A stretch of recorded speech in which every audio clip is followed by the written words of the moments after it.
Hi, Ben. My friend, Good to see you. good to see you. Thank you for having me. It's been a while. You don't have a studio in MD Anderson Hospital in Houston. We need to expand our footprint. That's right. Well, it is a poignant moment for me to sit here with you to talk about a few things that are near and dear to your heart. A lot of us have watched and read about, your tweets about, playing the last 60 seconds, playing basketball in the last 60 seconds. And I thought that was quite an apt kind of analogy to think about our life and our journey. And so maybe what we can do today is for me to ask a few questions, but it'll be free kind of flowing conversation, I hope. And so I'm guessing, I could be wrong, but in the last kind of 60 weeks, you have been perhaps reflecting on and reading from scriptures more than before or at the usual pace. So I want to start with you to kind of relate with me about a biblical text. 1 Corinthians chapter 13, the Apostle Paul is talking about a number of things that matter to human journey. And he talks about these three things: faith, hope, and love. Although he ends up privileging love as, is above all things. So what do these things mean to you now? I mean, has it changed what faith means, what hope means, what love means to you? That's maybe a good way to start, and for you to kind of think about that and how, because I'm sure we don't expect any of what happens tomorrow. We have no control over them, and we walk by faith and not by sight, said the same apostle. Yeah. So, There's a lot of meat there, brother. I feel like with the morphine that I'm on and the tumors pressing against my spine, we just decided instead of going an hour, we're going to go 12 hours with the amount of meat. That's right. What don't I do as a way to try to keep my brain focused? Why don't I do a small version on each of the three, and then we'll go a little bit longer? Yes. You asked in particular, is it different? One of the things I think is different with the terminal diagnosis, I'm at day 123, I think, since I was told I have 3 to 4 months to live. And I'm no math major, but I think that means you had 90 to 120 days, and I'm on extended time. I'm a football kid. My dad was a football coach, but in soccer, there's that moment at the end of each half where you get another minute and a half or 2 minutes, and the ref knows what she's got on that little hand watch, but you don't really know. We're all on the clock, always. It's different to have a terminal diagnosis and have a finite clock. And then it's weird to be outliving what your clock was supposed to be. Yes. So one thing I'll say about faith, maybe two things. The first is, in our tradition, somebody has to fulfill the law. And you either do it yourself or you do it by faith because a substitute did it on our behalf. Yes. And so one of the things that's amazing to be in a lot of pain. I'm not in a ton of pain right now. I have a lot of morphine and I've had a lot of tumor shrinkage. I'm on this amazing drug on a clinical trial. Yep. But from October till December, when I was diagnosed and then put on morphine, I was in a lot of pain. And Tim Keller, who died of pancreatic cancer in our tradition, Yes, absolutely, said, pancreatic cancer is nasty and I would never wish it on anybody, but I also would never want personally to go back to a time where I didn't know the prayer that flows from pancreatic cancer. Oh, wow. And I think that's true of me too, in that I have believed in my need for a substitute before. But man, when you're in a lot of pain in the middle of the night with the tumors pressing on your spine and you're on the floor of a shower saying, can't we make it a little hotter? Isn't there a way to take this pain off a little bit? You don't have any illusions that you can build a storehouse that's going to last. You know you're finite and you're small and you need something bigger. So faith one is that, a substitute. Another thing is faith ties to hope in the sense that in the normal course of time, if you believe in the country beyond the Jordan, if you believe in a heavenly rest and that we're supposed to go home eventually, right now we only get it, except for the Eucharist, except for the sacrament, which comes to all five senses. You only get it by one organ. You get it by the ear. You don't get it by sight. You don't get it by taste. You don't get it by touch. You don't get it. there's a fifth sense in there somewhere. But the preached word in our tradition is an announcement of the eternal word that is yet to come. And it speaks inherently to the nature of time and of history. And hope is to recognize that we're sojourners and aliens and pilgrims. We're not yet home. And hope is to believe in things that are yet to come. And it's pretty amazing to have this structure of the world that has time as a part of it. I've been reflecting a little bit on music of late as well. And music clearly has something in the structure of 8s and 5s and the dopamine hit at the front of your brain that wants resolution. Like when there's cacophony, you want there to be harmony. Time is built into the structure of things. And love is an overflow from Trinitarian relationality where the God of the universe desires to have fellowship with us. How crazy is that? Indeed, isn't it? Why would anybody be interested in relationship with us or with me? And yet, faith, hope, and love. It is a profound thing to have, not just 1 Corinthians, but text after text after text, which says big and true things, even in the face of pain and suffering.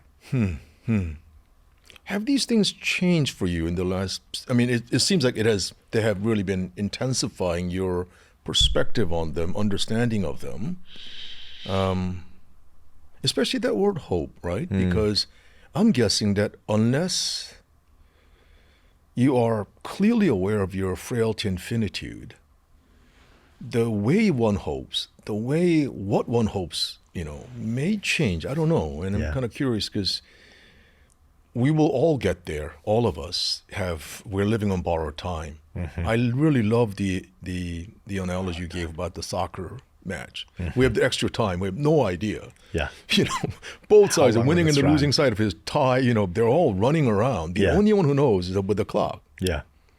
And so I want to thank you for that very helpful analogy that we're all living on borrowed time. It's extra time, but no one really knows. But you have much more acute awareness of it and understand, I guess, participation in it right now. So just wondering whether, any changes of your perspective. I'm guessing maybe yes, maybe no, but I'll leave that to you.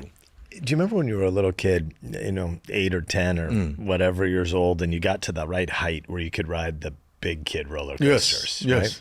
I always thought it was interesting as the chain would be pulling the coaster up and you hear that click, click, click, click, click. Yes, that's right. And there was the sign at the top, you're beyond the point of no return. Yes. In a weird way, you were beyond the point of no return as soon as that locked, bar, U-shaped seatbelt came over you and the coaster started pulling away from the station. You were beyond the point of no return because you didn't have any say in it anymore. It is weird to have always known you're finite, but then to get a terminal diagnosis and you say, I've always believed that my agency could go and do X versus Y. I could choose Y sub 1 versus Y sub 2. I was able to fight to get into a clinical trial. I'm incredibly grateful for my docs at MD Anderson in Houston, or the other greatest cancer hospital on earth is Memorial Sloan Kettering on the Upper East Side, New York. And when I was diagnosed here at UF mid-December, I found out right away that the two best hospitals, the places where the most clinical trials were those two. And within 6 days, I flew to both Houston and New York and spent 36 hours at each hospital. In Houston, we got an appointment. MD Anderson, Memorial Sloan Kettering in New York, we didn't really have an appointment. I literally just was walking the halls banging on doors. And I ultimately met Eileen O'Reilly, who's considered the world's greatest pancreatic cancer scientist. And it was a couple days before Christmas, and she was going to fly home to Ireland. And I'm pounding on her door, and she agrees to give us an appointment. So there were things that you could use your agency for to try to get into a clinical trial. And we're blessed that we got into an amazing trial. And I'm on this drug, daraxonrasib, which has, extended my life already. But at the end of the day, I'm going to die. I got 5 kinds of cancer. It's metastasized already. I have vascular, lymphoma, lung, liver cancer. My liver cancer is far along. Pancreatic is the origin of my cancer, but liver's long way on. And I was told you're post-surgical day 1. You're so filled with tumors. There's really no point in doing surgery to start removing some of them because the trauma on your body will be big, and we're not going to get them all. You've seeded a dandelion field in your body of cancers already. it's weird to realize you're on a coaster and it pulled out of the station and I don't really have much say. And yet humans are created imago Dei. Like we're meant to believe in history and hope, and we're meant to serve, we're meant to love, we're meant to be loved. And yet I'm on a cancer journey that I don't control. That's different. The acknowledgement of the finitude's a lot more real. Yes. And that acknowledgement, I think, is a very salutary reminder of our creatureliness. Yeah. That we often forget that we are creatures. We believe in many ways that we are invincible, that we have full control over things. We move to certain areas in order to ensure ourselves from certain negative, untoward circumstances and eventualities, and yet things do catch up with us. That's where I think either faith or fate would really help, and it seems like you opted for the former. So maybe we can kind of shift gears a little bit about your life journey. As I'll get to later on, I mean, I came from Vanderbilt to UF because of you. So because you were here, your vision of this university reform of higher education, Hamilton Center being what it was. Really I had your text number and I pursued you. I knew your prowess in the classroom, but I also knew your scholarly work. So. Yeah. So I think, going back to that kind of moment when I saw that you had, by the way, the first time I knew about your work was when you came to speak at my son's school, Montgomery Bell Academy, MBA in Nashville. You were, I think, had just written Them, and you're kind of talking about that at the Trinity Forum, I believe. Yeah. And so I was really excited to learn about your work then, and then to hear that you went to UF. Then I was like, wow, this is really amazing. So thinking about your transition, and I want us to focus on the types of lessons that you learned that were unique to your, work at the U.S. Senate and your work at university leadership, because those two, not many people transition from the U.S. Senate or to something like R1 University, and so lessons on self, society, or maybe even savior. That's okay with you. Yeah, you bet. Well, I grew up in rural Nebraska. My dad was a football coach, but I'm from a farming community. So my grandparents, my aunts and uncles, everybody was on the farm. And I grew up working on the farm, even though we lived in town, because, again, Dad was a football and wrestling coach. But I knew that I was a crappy enough athlete that I was going to have to go away to find some place that would let me play. Like I went to Harvard and Yale, not because I thought they had great academics, but because I knew their sports were crappy enough that I could make the roster. But I always wanted to go home, right? And I didn't know what that was going to look like, but I knew graduating, we're ballpark, same age. I knew graduating 1994 that the digital revolution, I didn't know what it was, but I knew it was going to disrupt every sector of the economy. And so I tried to buy a little time to then get to go back home. And so I worked in strategy consulting for a few years. This is setting up both university leadership and the Senate. But I really wanted to serve a people more than there was a specific role I wanted to do. And I wanted to get home to my folks in Nebraska. And I didn't obviously have an insight in 1995 or 1999 of the jobs apocalypse debate about AI right now. But there was a bit of a foreshadowing that I knew we were headed to a world where we're going to have to create a civilization of lifelong learners, and nobody's ever done that. Almost everybody in human history past worked with atoms, and almost everybody in human history future is going to work with bits. Like we're living through a transition where most people are going to do brain jobs, not brawn jobs. And yet 35, 40, 45, 50-year-olds have never had to figure out what they're going to do in the future. When you were 18 or 22 in the past, you were doing maybe not the firm, maybe not the specific role, but you were in the sector or in the vertical that you were going to do until death or retirement. And that's never going to be true again.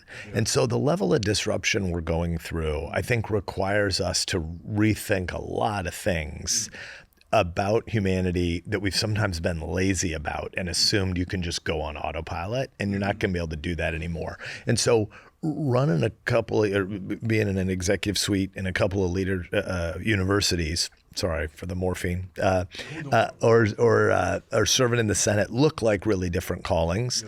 And yet the Tocquevillian in my soul, the person who believes in the thickness of local institutions and entrepreneurialism and voluntarism and persuasion over power and compulsion, believes we're going to have to build a lot of new institutions. And so I don't think either that we have the right institutions for going from 14 to 16 to 22 to 26 to 29 years old yet.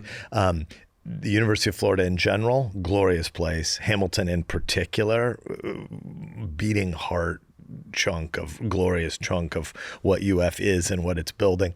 But we need lots more things like this. We need lots more experiments. And I really was hoping when I got kind of drafted into a Senate race in 2013, 2014, that the roadmap for rebuilding Tocquevillian institutions for the digital age instead of the industrial age was what the U.S. Senate might do. And the truth of the matter is that the Senate is caught up in a lot of tribalism right now where it's not, sadly, it's not the world's greatest deliberative body. It needs to become that again. But the chance to do that in an active building way was better than a sit around and wait to grandstand on C-SPAN kind of way. But both are really special callings, and I'm honored to have had those opportunities to serve. But man, do we have a lot of institutions to rebuild together as a people. We do, don't we? And one of the key institutions of any society is educational institutions. Yeah. And tell us a little bit more, because you were also, you had a role in a smaller university in Nebraska before you took this on. Continuity, discontinuity of experiences? I don't know, just... I went to what was then called Midland Lutheran College, now Midland University. It was a 130-year-old liberal arts college in Nebraska, incredibly special place. But my grandpa, who never went to college, but worked at this school for 35 years, ended up becoming the executive vice president, kind of ran everything but the faculty. So he was the CFO and boss of the athletic director and whatever else. But as a non-college grad himself, really special farm kid who just worked his tail off. Really special place, 130 years old, but was on the verge of financial collapse in 2009 when I was being recruited to go there. They'd missed payroll 4 times in 6 months. Just a really important grass tops institution in a little farm town in Nebraska. And I got to build a team. I was given too much credit. I was seen as Midas. Really, I built a team that was really special, and we led a turnaround, and Midland became one of the fastest growing schools in the country over the course of I was there for 5 years on paper, but a year and a half of that I was on leave running for Senate. And we were one of the fastest growing places in the country over that period. One of the things that I saw, and I love a large research university as well. Yes. This one, University of Nebraska, is where my sports loyalties have been since childhood. But one of the things that Midland had going for it is its extracurriculars were thick enough that almost everybody could participate. When I got there, we had... don't quote me, but I think we had 18 varsity sports. By the time I left, we had 29 sports that had both varsities and JVs. We added, lacrosse, we added men's and women's ice hockey, we added cheer dance and won the national championship. Right. Almost every kid there could do the thick stuff on the stage, field, track, mat, orchestra, whatever. I believe in the diversity of human experience, including in the curriculum, the more STEM side and the more humanities side. You and I are obviously both trained as historians, but I think one of the parallels between my time in Midland and what I saw/experienced at UF is we are now 5 decades into undergraduate majors migrating from humanities, art side of the university to the STEM side. 5 consecutive decades where majors keep moving across. The old question is university or is higher ed to prepare you for work or to prepare you for life? Yes. In my view, the right answer is yes. There's an excluded middle there. It ought to do both. If you're going to give 45 months of your life and some of the most interesting time in your life to go into higher ed, you better get prepared for not just your first job, but your third job in some sector that doesn't even exist yet for 15 years from now. But more fundamentally, you want to fall in love with the good, the true, and the beautiful. You want to learn how to learn. You want to learn how to sublimate your passions and do deferred gratification and read long-form stuff. And we know that's not happening right now. I saw a statistic last week, 15 to 40-year-old males in the U.S. are more likely to have current online gambling debt than to read a book this year. More likely to have current online gambling debt than to read a book. That's not a recipe either for a life well lived or for a republic to succeed. And so I think one of the challenges of this moment is figuring out, and this is why I'm so in love with Hamilton, and I'll pull up and let you have the floor back. But one of the challenges of this moment is recognizing that the majors and the pre-vocational stuff most students do is going to continue migrating STEM for a while. Yeah. That doesn't change the fact that so much of the purpose of taking 4 years of your life to do this is for broadening things in the arts and letters. And it is for debating big questions about literature and history and philosophy and theology. And so there are a lot of people, especially who come from my political party, who just say, let's just burn down the humanities side of the university. No, I think we need to revivify it. We need to make it way more interesting, not in a pre-vocational way, not in a forced demand way through the curriculum. We need to make students fall in love with the idea that they should wrestle with some really big questions while they're here. And that's what I think Hamilton's trying to do. We're trying to do that, and I thank you for the segue. But I want to go back to this thing that you mentioned, which really caught my attention, sublimating your passions. Where do we get that, right? I mean, like, with all due respect, to STEM majors and social sciences, sublimation, that term itself, means that it's going to be some kind of conflictual mode of unhappy coexistence. I want to do this, but there are consequences. Are we merely acting out of our consequentialistic fear, or do we, as you mentioned, truth, beauty, and goodness? Are there things that are pushing us beyond the immediate gratification? And I think, when I was in my last institution, I was talking with the then Chancellor Nick Zeppos, and he and I were talking about what are humanities for? Yeah.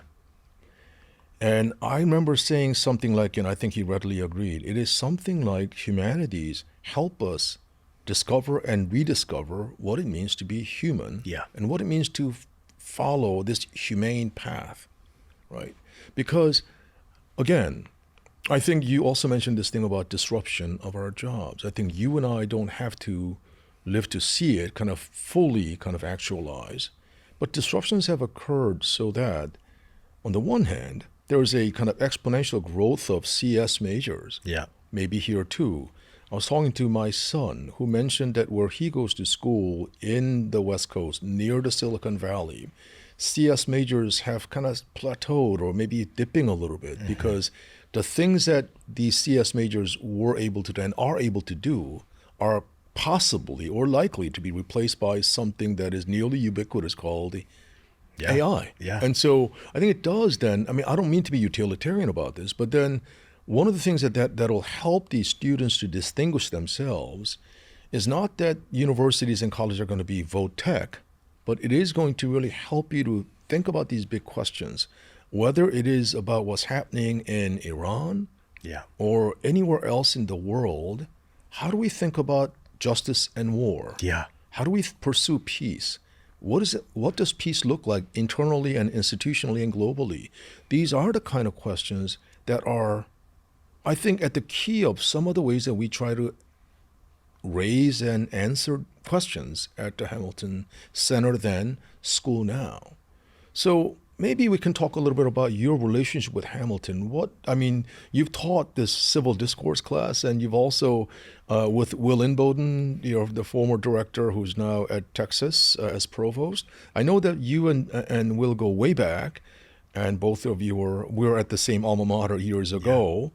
And because we are also kind of liberal arts, when you were at Harvard and when I was at the other school, we were kind of pursuing, because at that time, at least, at Yale, it was English major. English lit was a very popular major. Psychology was a very popular major. History was probably the top major, right? It was absolutely kind of normal for students to want to go take, Paul Kennedy's The Rise and Fall of Great Empires. And this was actually the Parthenon and Spence and all these other figures. And Gaddis. But now, Skip Stout, John yeah, Skip Butler, Stout, oh Glenda yeah, Gilmore. oh no, absolutely, the ones that, yeah, and Edmund Morgan, like, so these figures, and I don't want to be, waxing nostalgic about it, but then we can also ask some critical questions about the present and the past. Yeah. So what is it that gave rise to the decline of these humanistic discourses, and why do you think that there's been this kind of need for revivification, as you put it, of the public and private education, so that the fundamental human questions, the fundamental pathways of humane coexistence and flourishing are now re-injected into the system? Why did it have to happen this way, which is, it seems like more imposed from atop rather than organically growing from bottom up? My friend, there are a dozen I know, great I'm sorry, threads there. I just No, went that on is and so on. much fun. No. Let me try to at least name. Yes. I see 3 or 4 big threads, Yes. and I'll try to name them, and then we'll try to tie some of them Yes. together. Yeah, thank you. First, to your point about C.S. Majors at Stanford, or the publicly leaked faculty meeting at LSU a couple weeks ago about the placement of their CS students. Yes. Oh, yes. The reality is, we really are somewhere between 3 and 13 years away from all Americans having a robot that builds robots for us. So what is vibe coding? Who the heck knows? But I don't need to learn to code right now to know that I'm going to be able to tell my AI assistant robot X to build me an app that does Y. Yes. And it is a crazy, weird thing to be living through a moment where, if the cost of quantification may not become objectively zero, but it's going to be so close to zero that we probably won't meter at it anymore. Yes. And Bill Gates, has a lot of aphorisms that are useful, but one of his, 2 of his most famous are: the average American overestimates how much technology is going to change the world in 2 years and underestimates how much it's going to change it in 20 years. Yes. And I think most people now feel that. Yes. And Bill says almost every economic disruption led by technological disruptions historically have been intergenerational. It wasn't the case in 1870 or 1895 that mom and dad had to leave the farm and go work on the factory. But 30-year-old mom and dad did realize that their 7-year-old son was probably going to have to leave the farm and go work on the factory because of both push and pull factors. That's right. Ag technologies became so much more productive that you were going to be pushed from the farm. You wouldn't need as much human labor. And the rise of the factory meant these were the jobs of the future. This is the first ever intra-generational revolution economically, where really what's going to happen happens inside a 15 or 20 year period, so that lots of people really are going to have to get retrained. Yes. And it begs some fundamental questions about our humanity. I want to go bigger than psychology, so let's call it theological anthropology, if you will. Yes. You earlier referenced Paul's first letter to the Corinthians. I'll stay at Pauline epistles for a minute. Yes.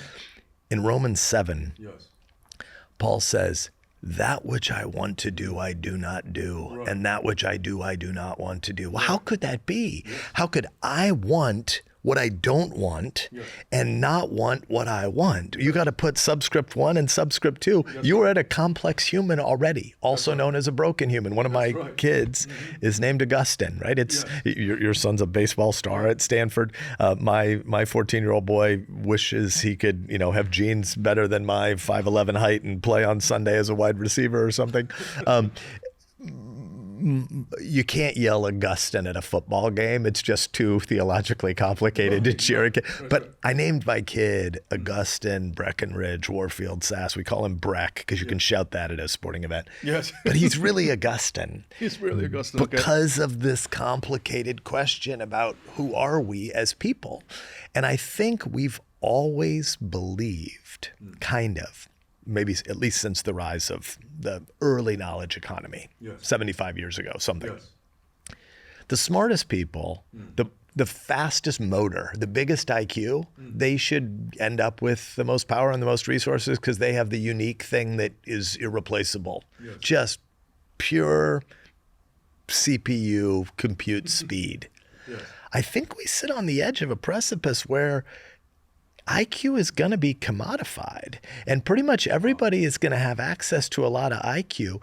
And the interface between IQ and EQ is more important. And the EQ side of it, do you understand what it means to be a human, is more than, do you know how to hook up all the tools to solve the riddle you were able to just map?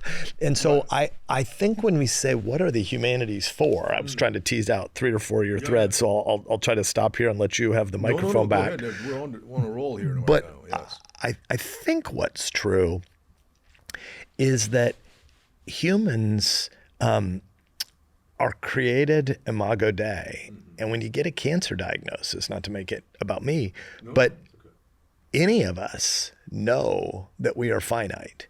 And Stanford and Silicon Valley are one of the most interesting places in the history of the world right now in terms of the speed by which the technological revolution is creating an economic revolution, which is transforming the nature of time and space, the supercomputers that we all walk around with in our pockets, right?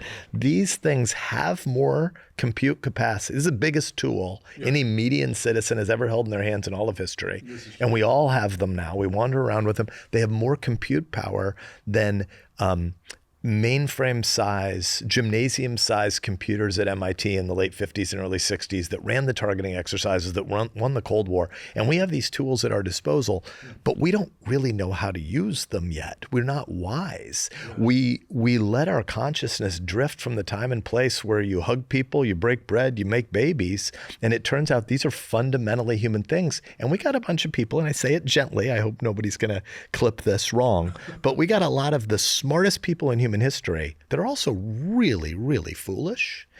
And they're believing this ridiculously stupid idea that we're going to upload our consciousness into the internet and be indifferent to our own death. No human is ever going to be indifferent to our own death. And the fact that we are finite mortals and that we need love and we need wisdom and we need to be able to answer riddles about death and mortality and the problem of pain, that's not going to be solved by having more compute. We are going to get to ubiquitous economics in a hurry, which is new and different. We shouldn't deny as historians that we do live in a moment where words like extraordinary, atypical, unique are usable. Usually the historian's job is to be boring at a party and say, you said extraordinary, atypical, and unique. That's because you're a narcissist and you're here. This is actually common. It is typical. It is ordinary.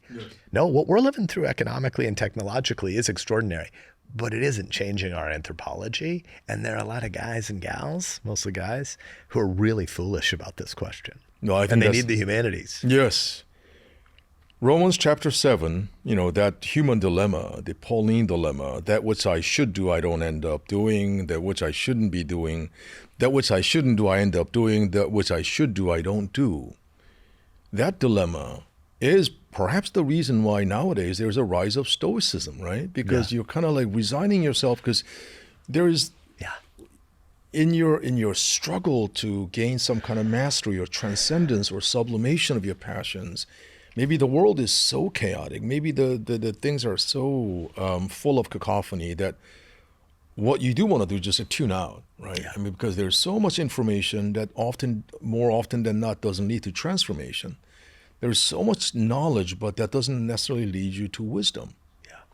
I mean, I'm thinking of this Hebrew prophet, this question from Job, where shall wisdom be found? So let's go to the Hamilton School then. I think, your civil discourse class, and what was the class that you and Will taught? We call it the American Idea. Yeah, the American Idea. So what is the American Idea? What are some other ways that we can actually instantiate our civil discourses? Because that is what we're trying to do. The founding kind of a mission of the Hamilton Center was to really kind of reinvigorate the great texts and great debates of the Western civilization, but also to think about the great American idea. So what was your interaction with Hamilton, and what have you enjoyed the most? I love to teach. Obviously, I'm spending too much time in a hospital in Houston to have gotten the pleasure and privilege of teaching this spring, but over the course of the last 25 years, the vast majority of years, no matter what my day job calling was, president of Midland University or whatever, I tried to teach once a year, and at Hamilton have been able to teach a little bit more than that. And the American Idea class was great fun because my position would be that the American experiment is the most interesting project in the history of governance, trying to do a large-scale republic. Yes. Originally, 4 million people, now 330 million people, was completely different than medieval Geneva. Right. A republic with, tens of thousands max. The idea that you could create a republic starts on a continuum between a theory, given human brokenness, or somebody wants to take your life and liberty and stuff. Right. At one end, you have anarchy. Yes. At the other end, you have totalitarianism. Right. The founders wanted to try to move from a lean statist side, a monarchical side, towards something that moved toward maximal freedom without falling off the cliff of anarchy. If you have to choose between anarchy and totalitarianism, they're horrible choices, right? A horrible dilemma. But you choose totalitarianism, not anarchy, because in totalitarianism, you can still have a family if the king so deigns to be disinterested in messing up your family, right? So on the continuum, you'd rather have a little too much order than no order.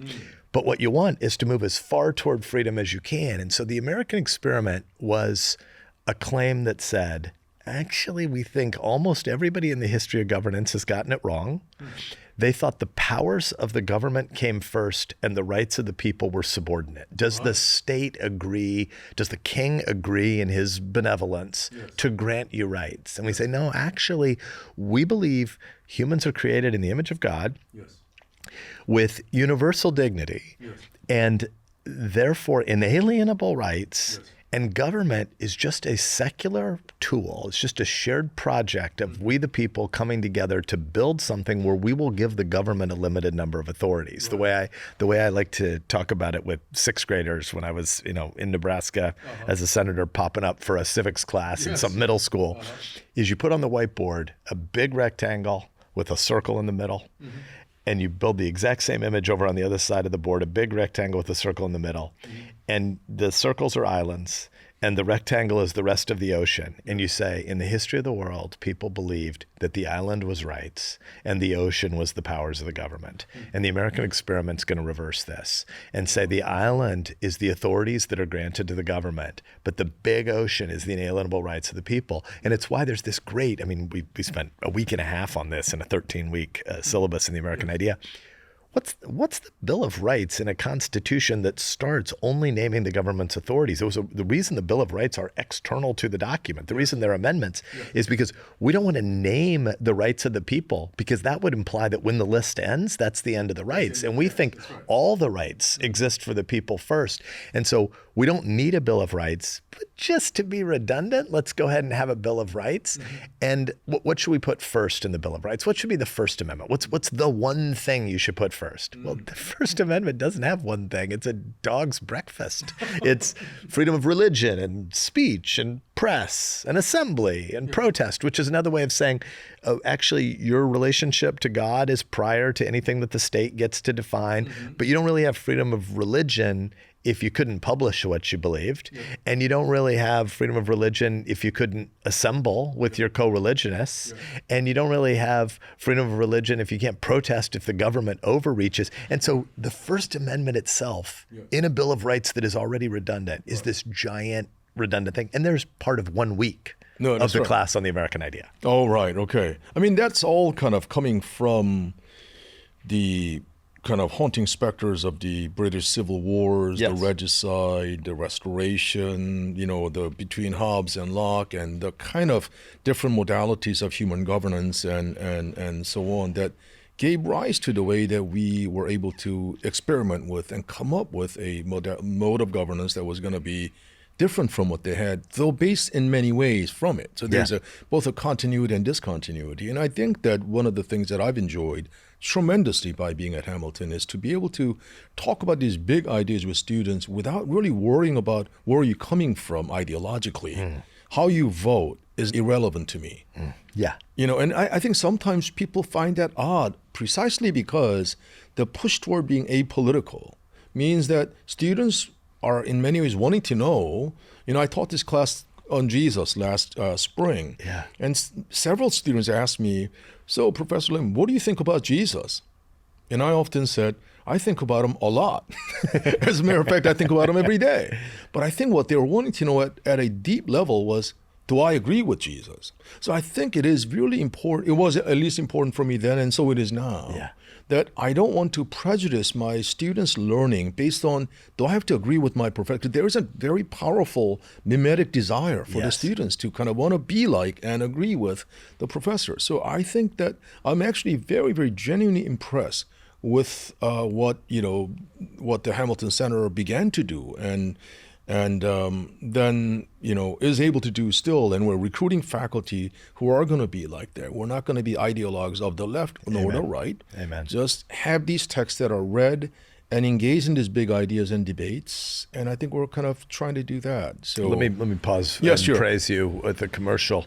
Obviously, I'm spending a lot of time in Houston, so I don't get all the Gainesville co-laboring time with you that I wish I had, but I read all the time what's going on in our faculty recruiting, and just thank you for your leadership and all of that. When I got here, Hamilton had been built by a bunch of visionaries, and so the idea was there. I think that we had 2 people hired, and we maybe had 6 offers out when I arrived. I agreed to come to UF in fall of 22.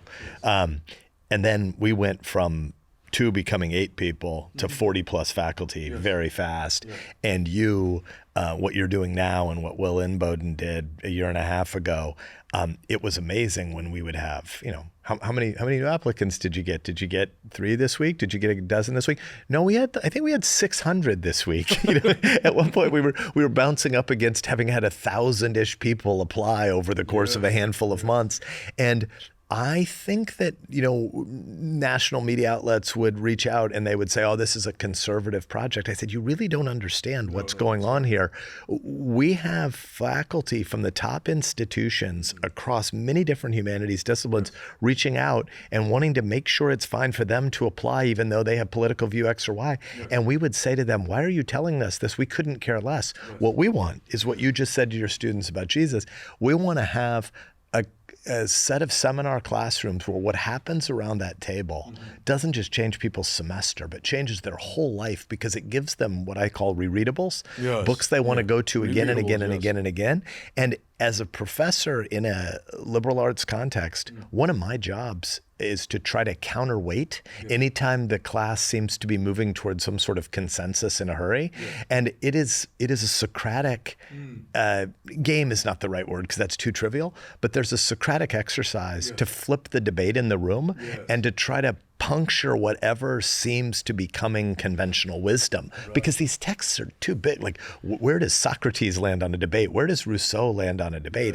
I think Rousseau is wrong about so many things, and I want every single American to read the Emile. That's right.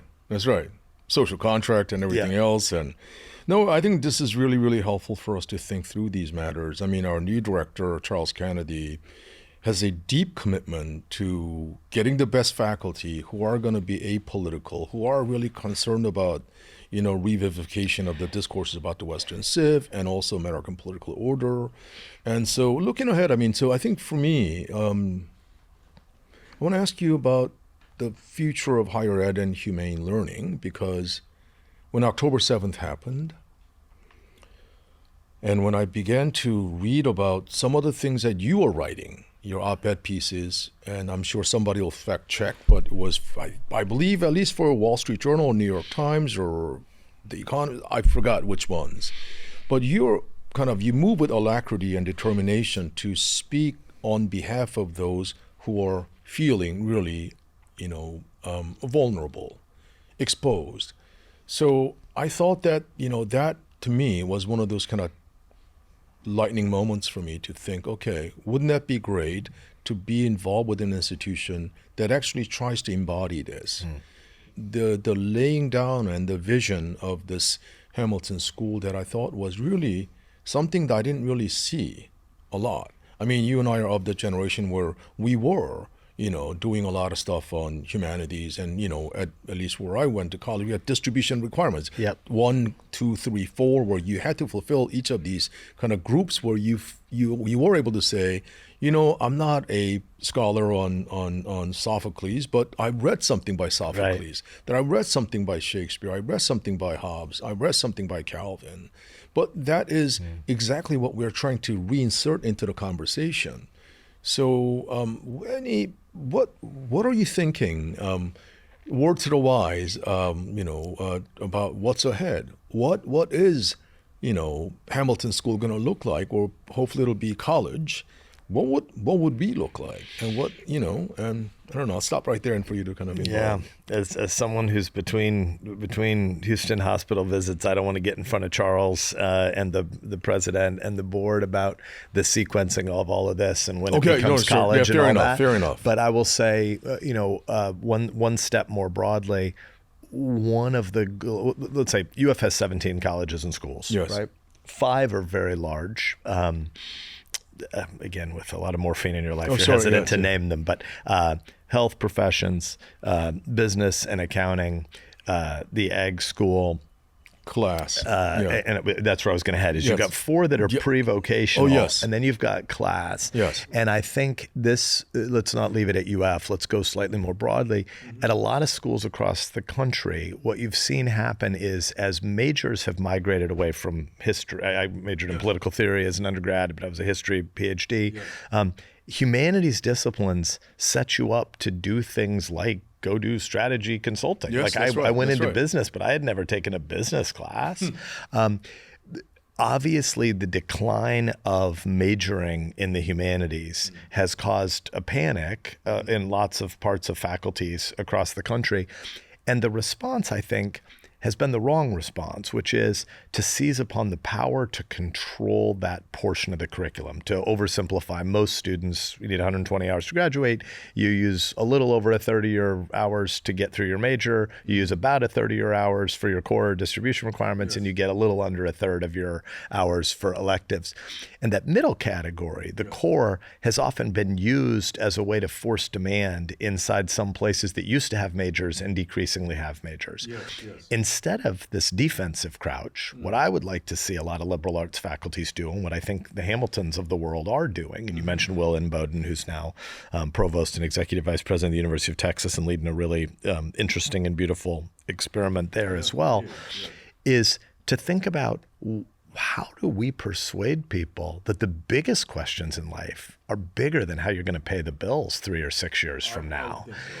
They're the questions of your identity and your mortality and your loves. The most important questions in life are not economic. Economics is important. The most important questions in life are not about power. National security and the structure of an ordered public square are important. But the most important questions are your loves. Yes. And what I'd like to see is more humanities faculty, more liberal arts faculties that wanted to go out there with that big, winsome, persuasive case. Yes. And we know in a world where attention spans are getting shorter and shorter, our students need to have big truth claims laid in front of them. Again, not with the professor as he or she as the one person with the right answer, but to expose students to some of the big debates. What are the books that are worth reading again and again and again, whether you agree with them or disagree with them, but because they're ushering you into a debate that is bigger and longer lasting than yourself. C.S. Lewis had the great line that we all have the danger of being deluded by the assumptions of our age. Presentism is a heck of a drug. A fish can't explain to you what it's like to be in water because he's never not been in water. And because we don't have access to the debates of the future, the only alternative to the present is that you need to read a lot of debates from the past. You need to be ushered into these things. And so when I look at what's ahead, I think 2 things, and I'll stop here. One, we need some big-souled folks on faculties who want to usher students into debates bigger than themselves. And that means wrestling with the weird hybrid that is the American university with both its German Research Institute tributary and its British, its Oxbridge teaching college model. Our faculties are both researchers and teachers. But the truth of the matter is, lots and lots of members of the faculty, not just here, but everywhere, are majority on research leave to do research, but don't really always consistently have productive research output. Everybody at an institution like this ought to be in love with the greatest teachers at that place. We need to find a way to celebrate that. The second thing we need to do is usher students into work and service earlier. We're making a mistake, I believe. You mentioned my book, Them, and thank you for the kind words. Yes. I'm a little prouder of The Vanishing American Adult, Oh, you which are? is a book Yeah, about okay. extended adolescence. Yes. Oh, yes. And I think we make a real mistake by not having people ever exposed to the world of real work and struggle and productivity until they're 22.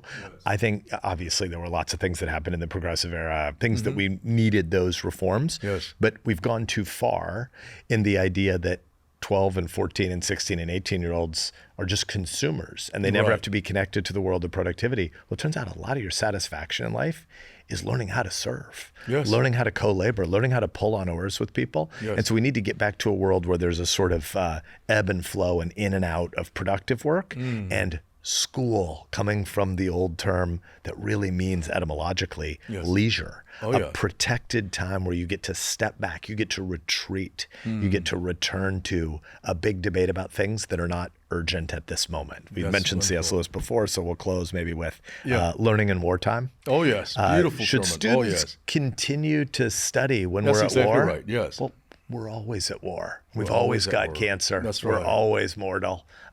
The big questions that are before us are the human questions. That's right. Thank you for that. You know, as a plug to one of the things that we are doing at Hamilton School is Walter Mead and I began convening this C.S. Lewis reading group. And one of the things for the faculty, hopefully will extend to the students too, one of the very first things we read was Learning in Wartime. Those perennial questions that will not go away for the students. Speaking of whom, I think our second part will be to involve three of our students from Hamilton. Once again, thank you for joining me, Ben. Thank I you. am Paul Lim, your, I guess, ad hoc host. I'm a professor of humanities at the Hamilton School for Classical and Civic Education at University of Florida, but also associate director of faculty affairs. Stay tuned for part 2.